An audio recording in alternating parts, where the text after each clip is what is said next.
historian Don Burton, and our guest for this evening, trainer Jamie Attard. Ladies and gentlemen, please welcome Jamie Attard. Hey. Jamie, thank you so much for joining us. I know that we're kind of strapped for time here, because I know you need to get going very, very soon, but we really appreciate your presence. It means a lot to us. Can you tell us a little bit about how you got started within the game? Because we know the Attard name is very, very prominent, and I believe Sid is your father. So can you just tell us a little bit about how you got your start within the racing business? Well, to say that say that I grew up on the backside would kind of be an understatement, but my dad tells me as young as 2 years old I was kind of crawling under the screens into the stalls with the horses. So, I mean, every weekend and holiday from school was spent back here, and I thank my dad for that now, because it was little did I know that then it would be my education, and it would be what I would choose to do for the rest of my life. So, very young in my career so far, but it's been a lot of fun so far, and I mean, it just comes like second nature kind of thing, you know. I mean, growing up with them and working with them for so long now, I mean, and working with somebody like my dad, and not just because he's my dad, but it's hard not to learn something from him every day, and the rest of my family. Very good support system. I've been very fortunate, and it's been a lot of fun. It's a labor of love. I wake up every morning. It's not work. I really do love coming every morning and working with the horses. It goes to show that you have a great passion for the business. It's in your blood. It's innate. So that's really, really good. And we need to have that around the track. People that have that, passion for the game. You mentioned your dad, Sid Attard. What's the best advice that he's given you over the years? I know he's had so much knowledge and so much success. What's the best information that he's instilled upon you? Working with animals, I mean, they're all very unique. They're all very different. It's not going to a factory and working with a machine. They're all, as I said, they're all different. And you have to really find what makes each of them tick. And it's one thing to be a trainer, but it's another to be a horse person, and a horseman. You really have to get inside their heads and see what makes them happy. And when you know something's not right, you have to know what to do to make them happy. And because I mean, there's a saying we have as horsemen: is happy horses run better. And I mean, like I said, you love what you do, and you don't want to see them any other way. So you literally lose sleep sometimes if there's the littlest thing wrong with your horse, and you try and figure out as much as you can to make them better and make them right, so that they can go out and do their best for you. Because they really do love running. I mean, a lot of people say that. I mean, we ask a lot of them, and in a lot of ways we do sometimes. But at the end of the day, they really do love running. And if you are a horse person and you're a horseman, you know the ones that, if they need a little bit of time off, they do tell you. They might not speak our language, but if you pay attention, they will speak to you. Do you have a preference on training, like when it comes to training on the dirt track or poly track, turf? What do you have a preference, or just as long as the horses get to the wire first? What's your preference? Like I said, you really have to find what makes each of them happy. Some of them they don't like training on the dirt track that we have. We're very fortunate here. I mean, to say that we have one of the best facilities in North America, it's very true. I mean, very seldom. And very seldom do you have a training track, a main track, a field, a sand ring. We have a lot of facilities that are available to us on a daily basis, and turf trainings and other things. So you just have to find. I have a couple horses that don't really like training on the dirt, so we bring them out here to the main track every day to train. And some of them they might be a little bit too high strung in the morning, so we train them on the dirt where it's a little bit quieter for them. It's a little more settling of an environment. And we even have a couple that it's just an open field at the back, just a kind of a dirt ring, so probably about 3/8 of a mile all the way around. And that's what they prefer the best. It just keeps them nice and calm. And so I mean, it's really about finding what works for each of them. Now I know actually, if one turns to the racing form or program, whatever you have. In race 7, you have a horse tonight by the name of Lady Diva, and the horse is the favorite at 8-5, and so you have Emma Wilson on. What are the instructions going into tonight for this horse? Emma's ridden her quite a few times, and I've worked with Emma for a long time. Obviously, growing up with my dad, we've had a lot of success with her. And I try not to give my riders too much instructions, because, I mean, I might sit on a pony every day and watch my horses train, but I've never ridden a race like these riders have literally thousands of times in their career. So I can kind of, for the first couple times that a rider might ride a horse, you kind of give them a little bit of insight into what kind of horse they are and what you kind of think they like. But when the gates open, it's kind of, I mean, it's all out the window sometimes, because you can't always go according to according to plan, right? But the one tonight, Lady Diva, she's the kind of filly, she likes to kind of be in the mix. She likes to be up there a little bit, not necessarily on the lead, but maybe just off of it. So at this point, Emma's ridden her enough times, and she's only won one race in her career thus far, and Emma won on her that day. So it's just kind of, you know what, give her a leg up, wish her luck. She knows the horse, and hope for the best, you know. The horse ran a very respectable second last time, and that seemed like it was a key race because the winner was very well meant that day, you know, having to survive a speed duel and then took off again.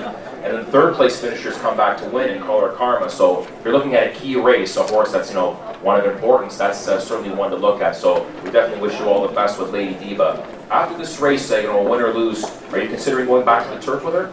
You know what, that was the original plan. We had her entered in another race after her second place finish last time, but there were other horses that had better turf dates, as we say, so we didn't get in. We were on the also eligible list, but she didn't get in. She definitely prefers the turf, but she's also run some good races for us on the poly track, so I mean, it's nice to have a horse that's versatile like that will do either or, but she definitely does prefer the turf, so I think we will try to go back to it next time. Is that the one that was fourth also? Yes. And I also noticed last year was September 14th that she received blinkers for the first time. Was that just to try something different, or you figured it would just keep her a little more focused? You know, sometimes after a while, they don't get complacent, I don't want to say, but they settle into the routine and they kind of know what it's all about. And it was just kind of a way to kind of reinvigorate her and just kind of get her to focus a little bit. We weren't trying to change her running style or anything like that. It was just sometimes those cheaters just give them that little bit of extra focus.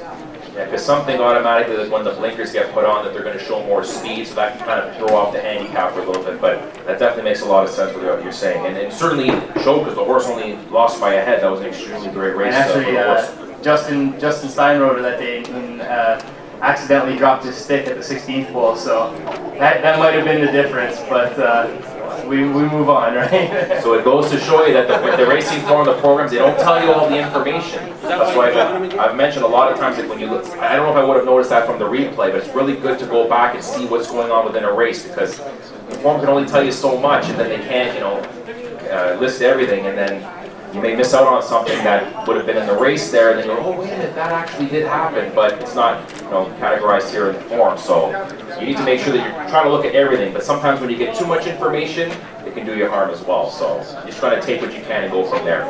You also have another one called Cozy Lead. Can you tell us a little bit about Cozy Lead, how the horse is doing?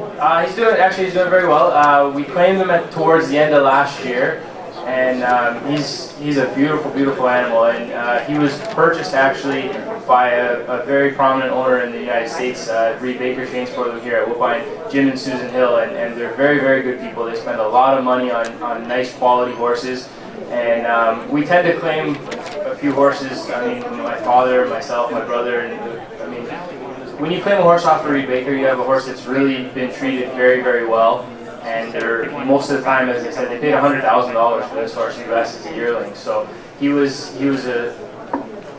meant to be a really nice horse, and just for whatever reason, he just kind of didn't pan out. But he showed up one day, and we claimed him for 16. And at the end of last year, in a matter of 2.5 months, we ran him 3 times, and we were very fortunate he won 3 times in a row for us.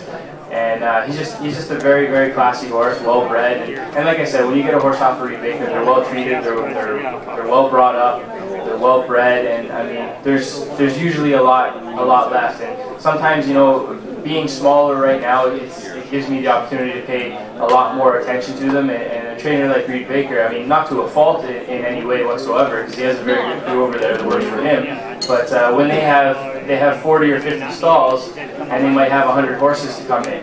So it's just kind of a numbers game, and at some point they have to kind of run others where they might be a little more competitive if that means being at a lower claiming level where somebody else might claim them. That's kind of a way to, I mean, 80% of the game I would say is claiming, so it's just a way to kind of move on and give somebody else an opportunity with a pretty nice horse, and we got very fortunate to get lucky there.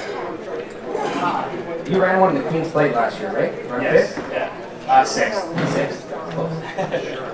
What's it like having one in the Queen's Plate already this quick into your career? I mean, you might have been one of the, maybe not the youngest, but one of the youngest to ever run one in this plate. You know, there's so many things that have to go right to be that fortunate to have a horse run in the Queen's Plate.